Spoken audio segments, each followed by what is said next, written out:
Chapter 3 Human Cover. Vomit skittered up the back of my throat as I bent over the toilet and emptied my gut into it. With one final cough, I dabbed my mouth and flushed. A feverish anxiety had gripped my stomach from the moment of confrontation and lingered well after the ginger male disappeared through those school doors.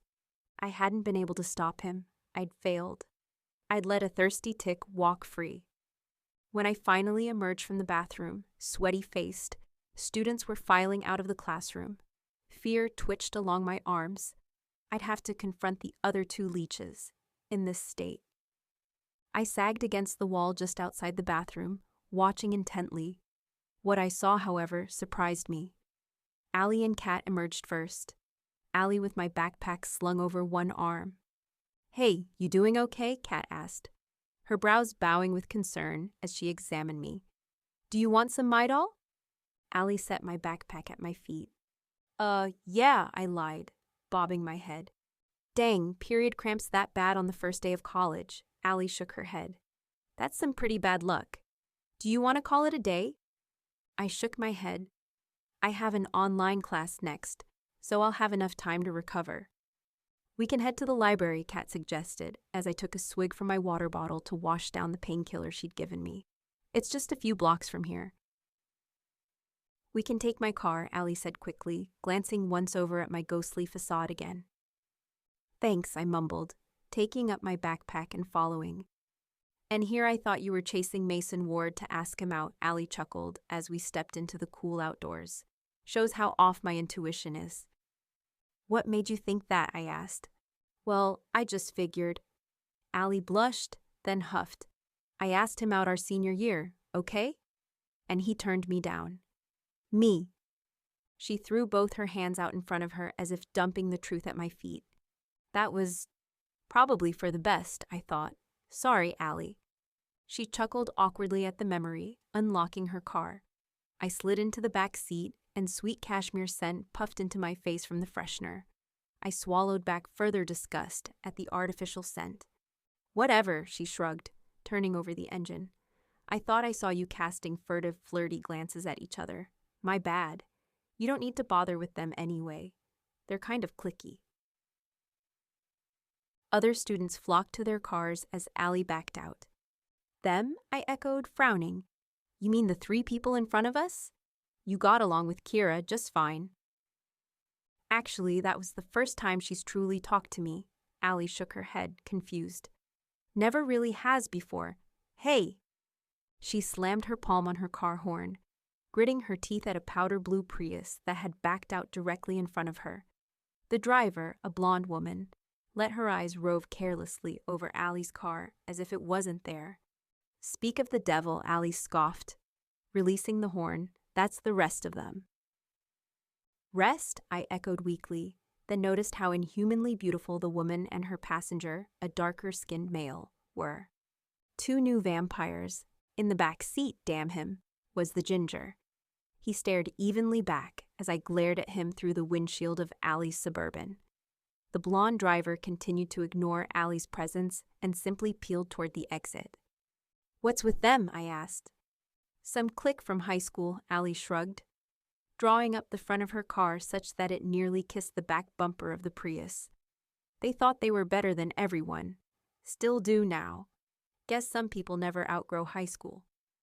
I mean, we're only a couple months graduated if you think about it," Kat allowed. "Well, they were weird even in high school," Allie protested. Their car, sans the other two vampires, peeled onto the main road.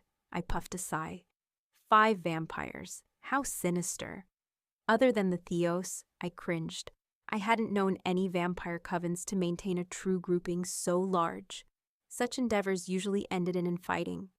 By my family's research, vampires were largely solitary creatures, aside from occasionally taking mates. As we got to and settled at the library, I sipped water. I needed that acrid vomit taste gone as soon as possible. Needed to truly calm down and think straight. I had new targets. I needed to stay on task, maintain a human facade, and collect intel. With clear, mint-free air and the chattering of a few school children in the background, my earlier anxiety began to dilute. The library was an unexpectedly grand and spacious structure for a small town. The three of us had no trouble finding space to lounge across from large glass windows. Outside, triangular trees with fluffy green branches created a high horizon of prickly points. They nearly obscured the mountains.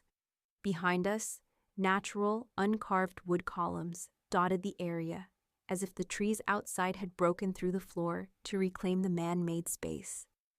"So you two went to school in Homer?" I prompted, trying to get back on topic. "Yep," Allie confirmed, setting aside her computer in favor of gossip. I turned mine on, logged into the virtual classroom, and muted myself.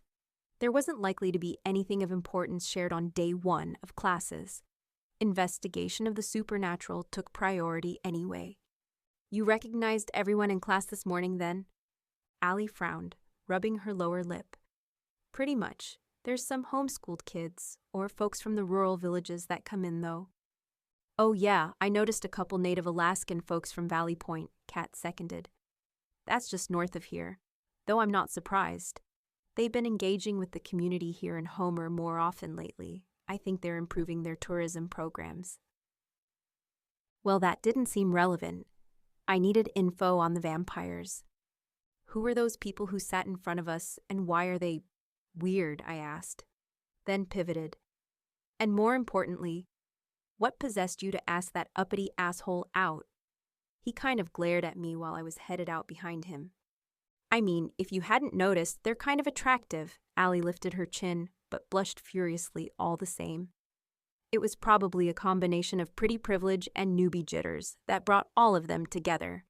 I mean, they all moved in within about 6 months of each other. When was that again? She glanced at Kat, frowning. "Our sophomore and junior year," she supplied. "Right," Allie said. "Mason and Kira are from the same family, though I think Kira's adopted. They're both wards. Then there's Samuel LaBelle. I call him Sam, but I think he hates that." She shrugged. "I think his family was military or something. Could explain why he put up a freakishly weird defense of the Confederate Army in history class that one year. His family left after he graduated, but he stayed. I think he lives with the wards now since he's dating Kira. My mother would never allow that sort of thing." "Confederate Army," I narrowed my eyes. A bit clueless about that part, though I knew it was the state's history. He'd had an old scent. It's possible he might have been from that very era. They're the American Civil War baddies from the late 1800s, no? "Baddies is a mild word for it," Allie scoffed, and I nodded aggressively, pretending to be just as outraged. She didn't continue, however, and my lips puckered sourly. I'd have to research it myself later. Through my family's tourism business facade in Italy, I'd had plenty of practice pretending to give a care about American politics.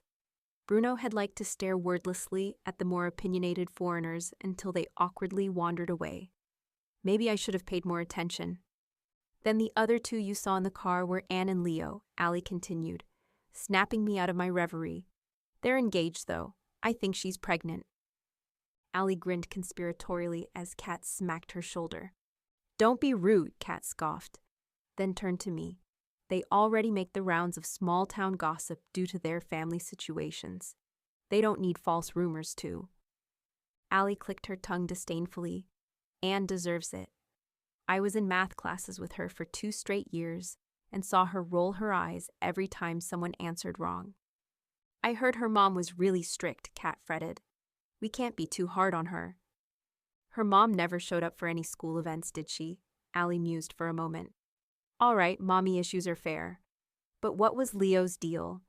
Trevor told me that he literally flexed at his opponents in gym class." Even Kat drew a blank on that front. I imagine he was successful at what he was trying to do. I almost chuckled, thinking back to the bulky male I'd seen in the passenger seat. What strange audacity these vampires had.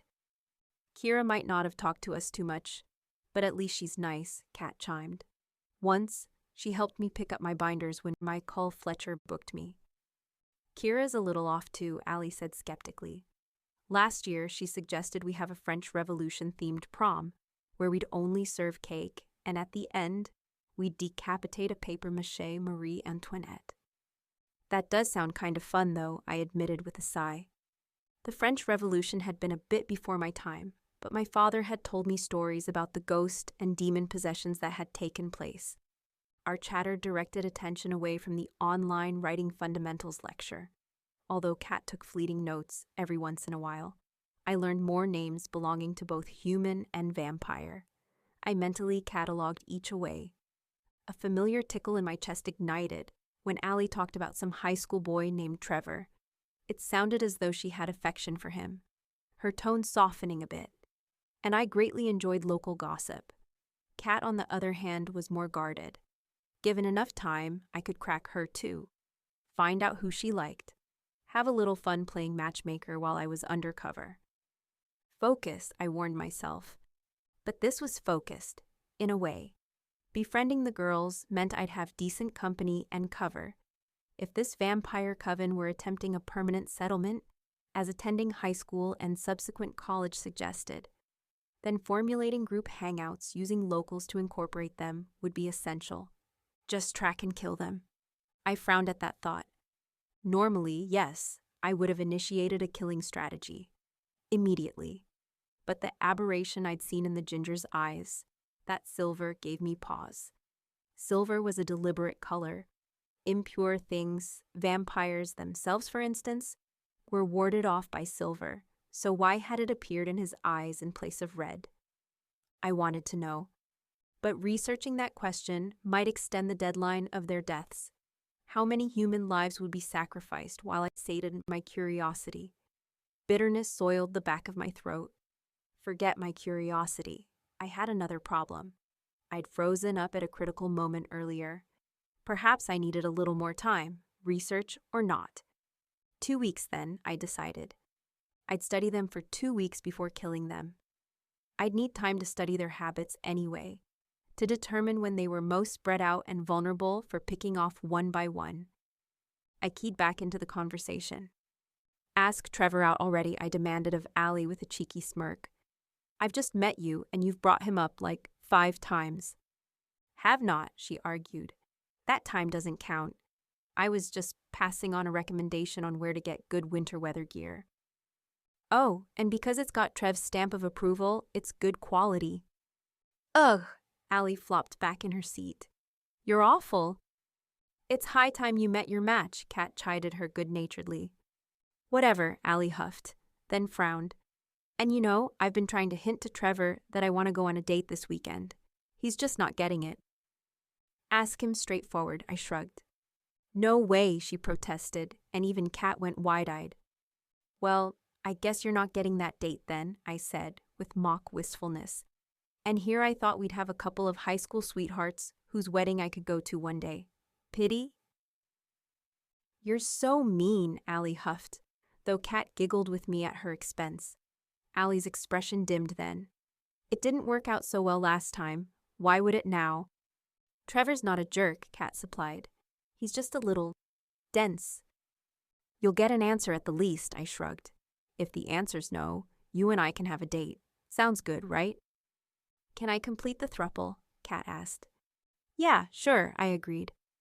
Whether yes or no, we should have a sleepover, Allie insisted, glancing over excitedly. What about your place? You said your dad's overseas, so we could probably even throw a party, right? Oh, maybe just sleepovers. Don't be a wet blanket, Allie scoffed. Wet blanket, I wondered. Maybe this was an American idiom. I shrugged for her benefit. Sleepovers are fun enough. Dad put security cameras up anyway, so it would be difficult to throw a party. Ugh, what a bummer. It's actually really smart, I snapped, glaring meaningfully at her before guilt trickled in. I backpedaled. Back at our last place, our house was broken into, so it's really important. Allie and Kat glanced at one another. I backtracked further. But like I said, sleepovers are fine. What about your place? Have you had parties there? May I come? Kat rolled her eyes good-naturedly as Allie's chatterbox switch flicked on. The tension dissipated.